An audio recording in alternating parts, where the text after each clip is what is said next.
কেমন আছো সবাই? তো এটা হচ্ছে মনসা পুজোর দিনের ব্লগ। তো সকালবেলা স্নান করে আমি রান্না চাপিয়ে দিয়েছিলাম। সকালবেলা সেরকম কিছু রান্না করি না, আজকে করেছিলাম মাছের তরকারি বেগুন আর আলু দিয়ে। মাছগুলো মা কেটে রেখেছিল, আর বেগুন আর আলুটাকে আমি কেটে আগে থেকে ধুয়ে রেখেছিলাম। তো মাছগুলোকে আমি গরম তেল করে সেটাতে ভেজে নিচ্ছিলাম। মাছগুলোকে ভাজা হয়ে গেলে তারপর আমি বেগুন আর আলুটাকেও ভেজে নিয়েছিলাম, সেটা আর ভিডিও করিনি, ভুলে গেছিলাম।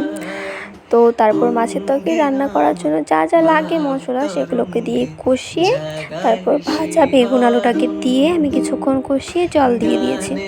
আর কি বলো তো, রান্না বান্না শেষ করে ভিডিও আর করা হয়নি, ভুলে গেছিলাম ভিডিও করতে।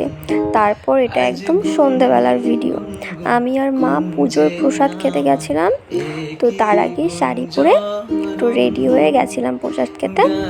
তো প্রসাদ খেতে গেছিলাম 2-3টে বাড়িতে, কিন্তু ভিডিও করা হয়নি। আসলে কি বলতো, লোকের মাঝে না ভিডিও করতে একটু লজ্জাই করে।